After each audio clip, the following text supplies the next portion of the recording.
This is the politics of everything, and I'm your host, Amber Daines.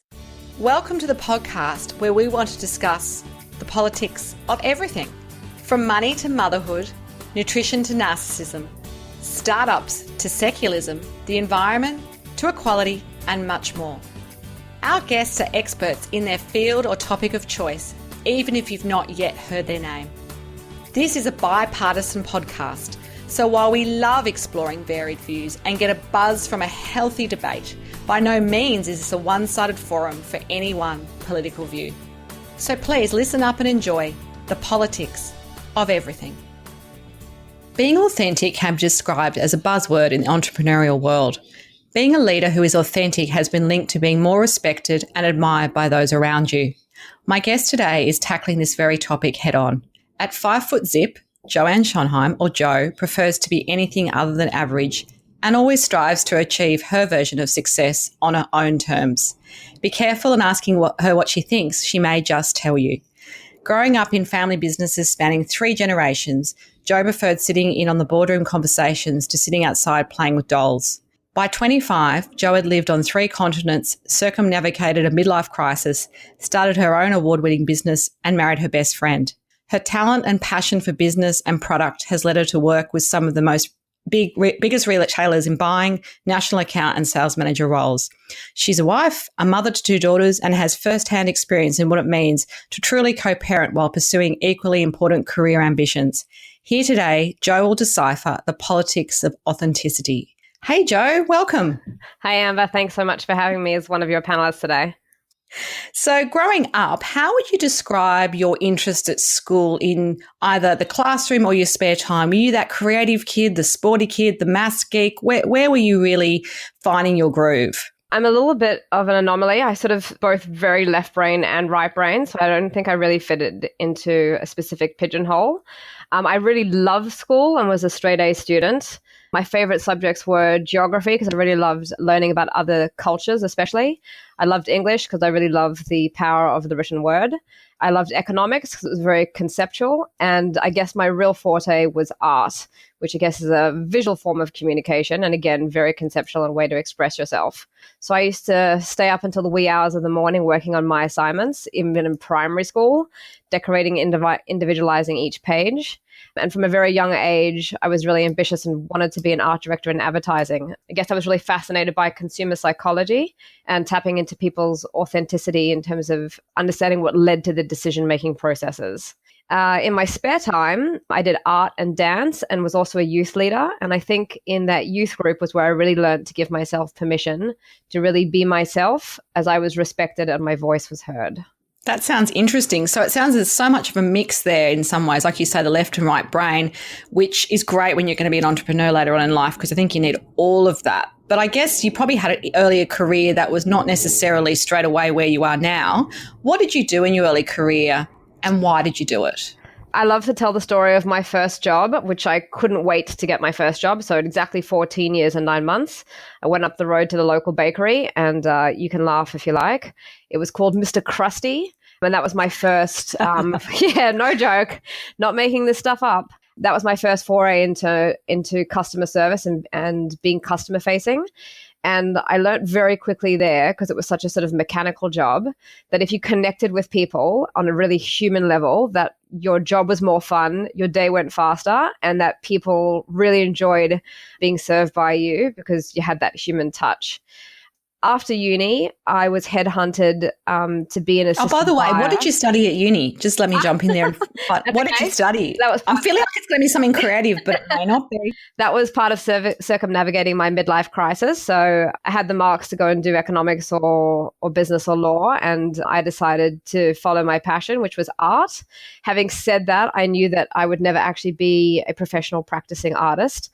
I always say that I'm not crazy enough. I'm too pragmatic to be a professional practicing artist, but I knew that if I didn't get that out of the way early, that I'd probably go off and have some big high-powered corporate career and then quit everything at 40 and go back to uni to study art. So yeah, so I majored in drawing and painting because I figured that if I did end up doing anything in design, that those are the fundamentals and the absolute basics. And again, it's always about stripping things back to the rawest form, which I guess in a way kind of ties back to the whole thing of authenticity. Absolutely. So after uni, where did that lead you in terms of a career job, if you like? So as I was saying, I was headhunted to be an assistant buyer for a jewelry company. So I first went for a job with one company, and then the competition heard that I was going with them, so they jumped in. The one that I ended up taking, I was just reflecting back on it a little while ago about how that was probably my first proof of concept to myself, I guess, in terms of being authentic in the workplace and being true to myself and standing up for that. So my boss wanted to massively underpay me, probably because of my age and because it was such a coveted position to get at, the ripe age of 20. Most people spend 20 years in their career trying to get to that position. Anyway, he put a job offer on the table, and I did the maths, and I came back and I said, listen, I can make that being a waiter. So don't really know why I would choose to come and work for you and work so much harder and longer hours and bring so much more value to the table for basically a waiter's wages without any tips. And you can see he was like totally taken aback. And he said, well, what do you think you should be paid? So like in the movies, I wrote a number on a piece of paper and I slid it across the table, and he looked at it and he looked up at me and was like, wow, I don't think I've ever had anyone do this to me, especially at your age, but yeah, okay, I agree. And then I said, I have a second condition to coming to work for you. And he's like, what's that? And I said, I don't do dolphins. He's like, what do you mean you don't do dolphins? And I said, well, in fine jewelry, I know that, some of your bestsellers, especially amongst the younger demographic, really love. This is dating you, Joe. I'm remembering dolphin jewelry in a matching set. Yes, in a matching set with maybe a little hands curled around the dolphin that was jumping through the air, curled around the dolphin in the shape of a love heart. So I said, yeah, I don't do that cliched crap. And if you want me to be a buyer for you, I don't do kitsch. And that's one of the reasons why I want to work for you, is because your stuff is really classy. So if you are going to make me buy dolphins, then that's the line in the sand. I'm not doing it. I love the fact that you knew who you were even at the ripe old age of 20 in your first job. Absolutely. And it's actually paid off ever since, because I've realized that I can basically sell anything. But in order to do that, I have to align myself with the company that I believe in their values.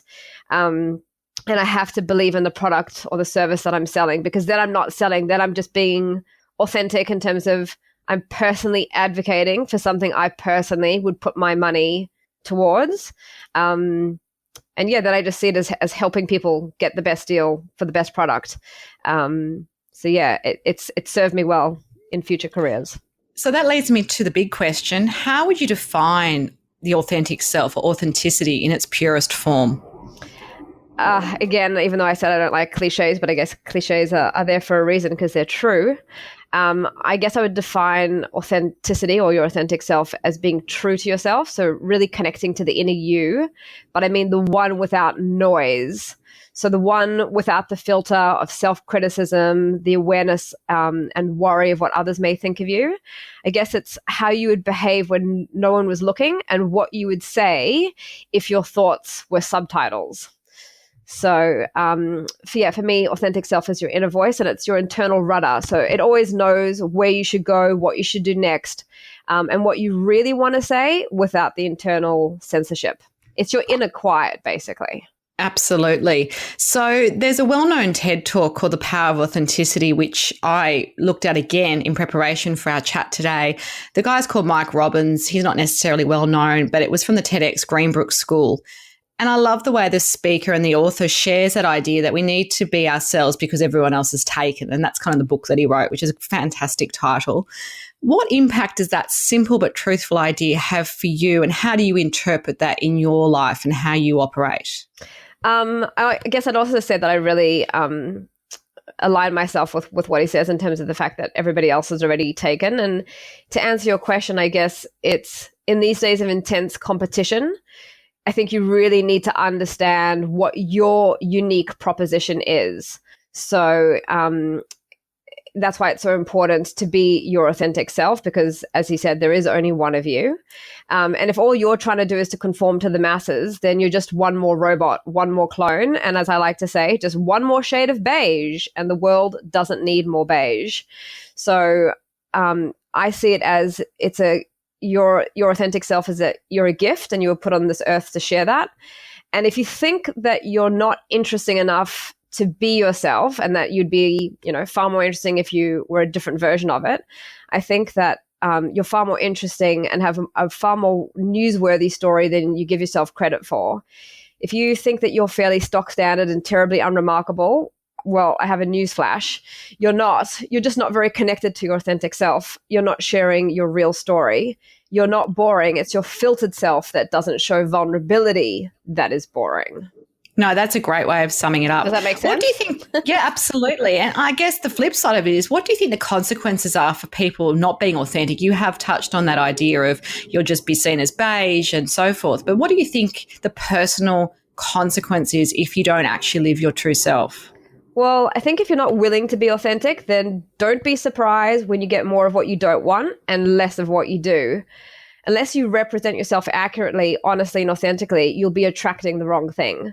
I'm a firm believer in that we teach people how to treat us. So if you don't express how you feel and you don't let people in and you don't draw your boundaries at the get-go for how you'd like to be treated, people will make their own rules and ultimately decide for you. So I think that's the real cost that you're going to pay for not being authentic. Because if you're not being authentic, you're actually in the business of false advertising.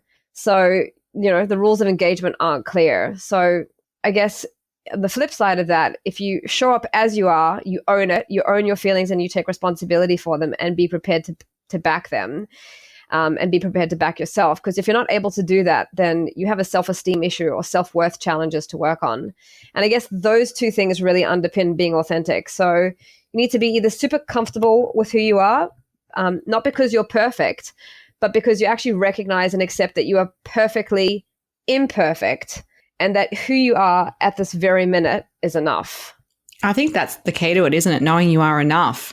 And I think authenticity, unfortunately, is a bit of a buzzword in business at the moment. So it probably in some ways takes away from what the true meaning of it is and the true value of it. In your business life, so you've obviously gone on to a more corporate career, and we have skipped, I guess, a couple of chapters in that. But in your corporate experience, what has that shown to you or backed up for you about the power of being authentic to change how we operate at our best so that we can all enjoy work, but also you're doing your best? Has that been something you've been really conscious of, or has it just been absolutely status quo for you and that's how you operate? Absolutely. To be honest, it's one of the things that I find the most challenging in corporate is that in corporate, we're so taught to be robots and to just be yes men and to manage upwards. And I just am a firm believer that doesn't do what's for the greater good of the business and it doesn't yield the right results. I've worked in many teams where the culture was really toxic and people were very miserable and had basically just been beaten into submission. People were afraid. They were afraid to say what they actually thought. They were afraid to connect with their team and to reveal what they would perceived as weakness. A big thing that I think is really important, and I always try and share this with people that I become closer to, is that I don't believe that vulnerability is weakness. I actually believe that vulnerability is strength. So whenever I go into one of those toxic teams, one of the first things that I do is start working on the team dynamics. I do that usually by using humor as a way of breaking the ice and diffusing the tension within the team. And within that, I show a bit of vulnerability and share some of my stories. And when you put skin in the game, people then feel safe to step towards you and share a little bit of their story too and start to become real.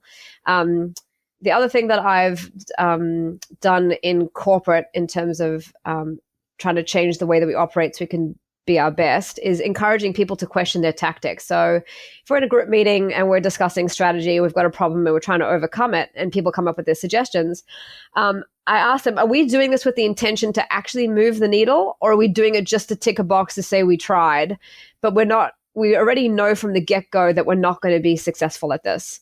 So I guess that's about questioning people's authenticity and asking them to bring their authentic selves and what they really think is going to be going to work. Because if you're not going to put effort in something that you think is going to work, then you're just wasting everybody's time. So there's so much power in being authentic, especially in the corporate workplace, if A, will have a better team culture and B, will yield better results. Because we're actually not in denial. We're facing how things actually are. We're bringing our best version of ourselves to the game, and we're working better together as a team because we implicitly trust each other more, and we trust each other with being compassionate towards each other and having a deeper understanding and connection with who we are. Absolutely. So what are some of the obvious advantages of being authentic or avoiding that? And is there a personal example where you can maybe share your own vulnerability, because that's the theme now that you've put us onto, very Brene Brown of you, I love it, around the idea that, you know, if you don't do it, what are the consequences for everybody, but also, you know, what are the advantages of doing it? So maybe a little story from your own experience of maybe where you weren't as authentic as you could have been and how it panned out and what you might have done differently even. So in terms of what the advantages are of being authentic versus avoiding it, I guess to be pretty blunt, I get what I want more often because I'm able to influence and persuade people because they hear that I'm the real deal. They can trust that I mean what I say and that I say what I mean. I guess when you're dealing with a straight shooter like me, you can see that I don't have a hidden agenda. So it builds trust and rapport really quickly. That means I put skin in the game, and I put skin in the game very early on because I believe that, as I said before, it gives permission for other people to do so. And I guess I'll give you a positive story about that, and then I'll try and find you a negative one. But a positive story about that is that when I go through interviews, I very rarely ever have to go through the final hoops of the interview. So I get fast-tracked to the job offer part because I think people feel very comfortable very early on with who they're dealing with, and they understand and have a solid understanding of the unique proposition that I bring. Because I understand my unique proposition very clearly. So that's one of the real upsides. And do you upsides articulate that, or do you hope people kind of get it? Like if you don't know someone, how are you able to do that very quickly? I actually articulate it, to be honest. And obviously there's always the risk of seeing up yourself.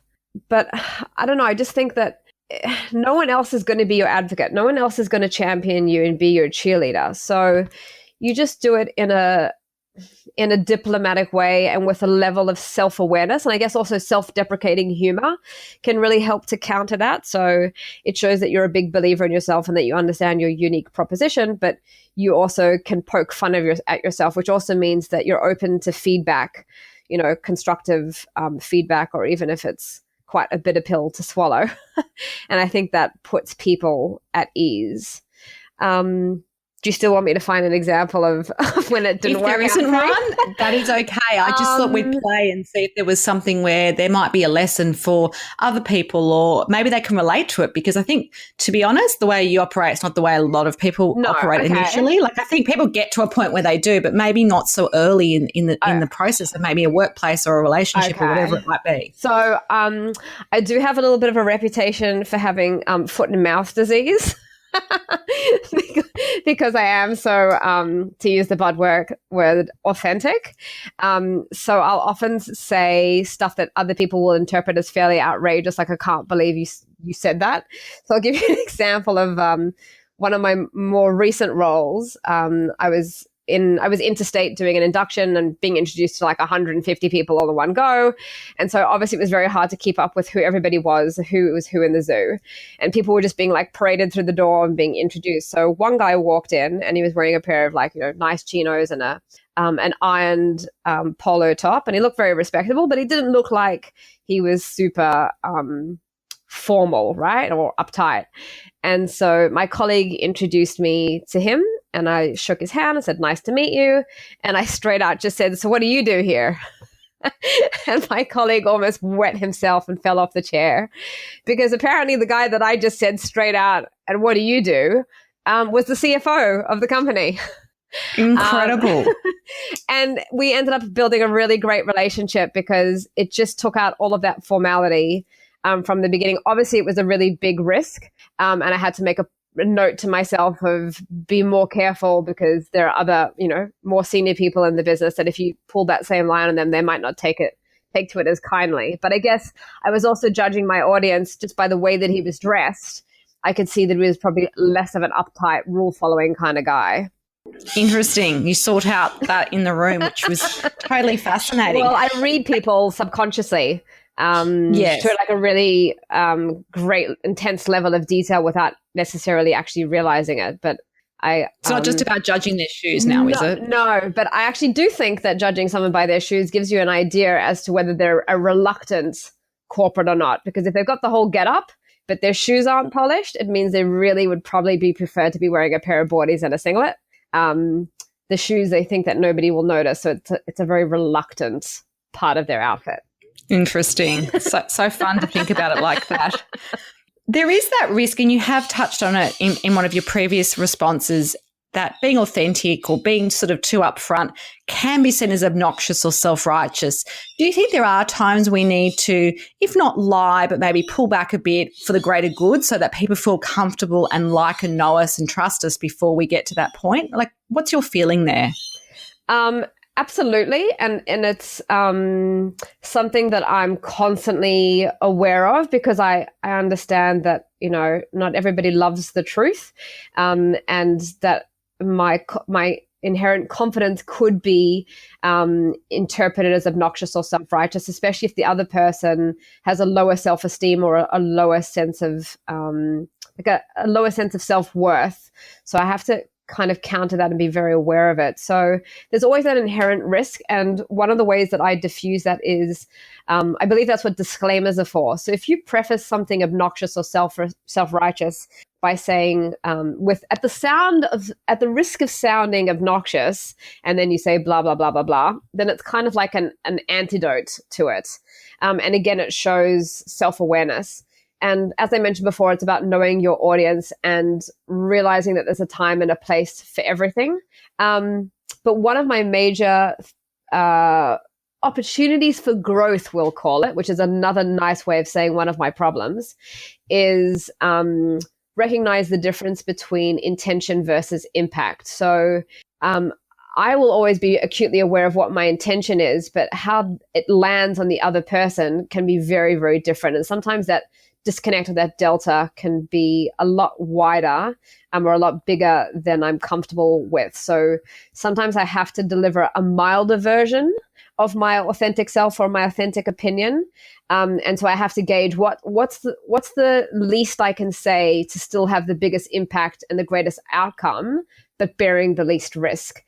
And to answer your final part of that question, which I believe are there times when lying might be useful? So to sum it up in one word, family. Not that I advocate lying, family, but, family. Offend everyone.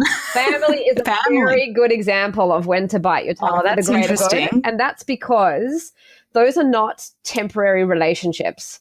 So if I end up in a relationship with someone really toxic, I will very quickly break up with them. I don't believe in associating or hanging around or spending my valuable time or energy with people who are toxic. But with family, those relationships are following you to the grave, baby. So if ever there was a time to keep your eye on the end game, it's with family. So yes, white lies are often needed to keep the family peace. That's very interesting. I love how candid you are about that. Maybe not everyone feels that way about their family. Some people, I think, feel like they can be their true selves with their family. So perhaps it depends on your family dynamic, but I totally relate to what you're saying. How does being more authentic affect you as a wife and mother? And I know that's a big question, but I think we often focus on the professional, and we have touched on this being family, but the people in your everyday life, are you the same with them as you are with people at work, or are there special rules with those that are nearest and dearest to you? I think it comes down to sugarcoating. So obviously small children are a bit different because, but the difference, do they really want to know that their hair looks bad today? Probably not. No, I'll tell them. There you go. No holds barred. So the difference between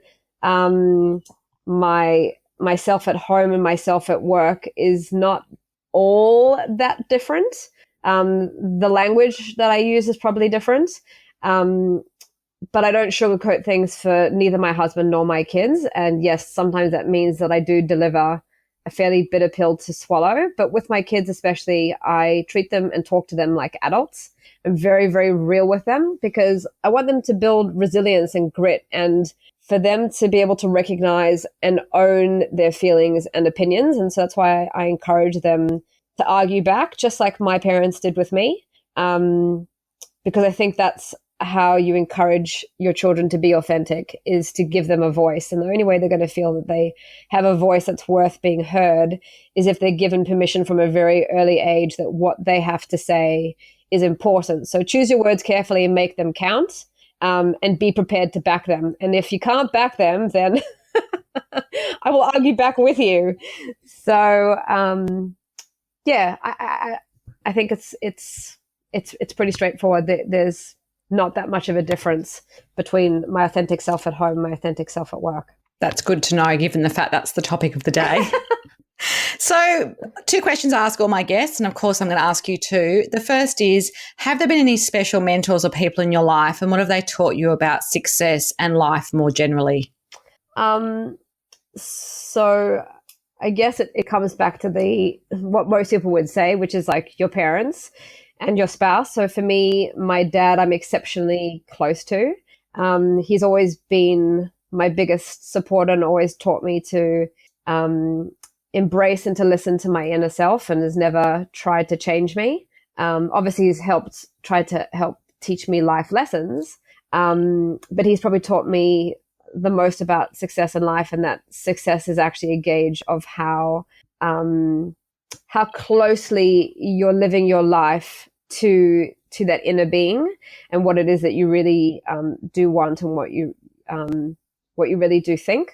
With my mum, she's always taught me to be honest and to have integrity, and obviously that old adage of to treat people with kindness. But I think the interesting part about what my mum taught me about being nice and kind to others is it's not about being nice because of who they are and what you can see, but be kind to others because you never know what battle they're facing. So you need to have compassion for them and empathy for them, even if you don't know what it is that you're having compassion and empathy for.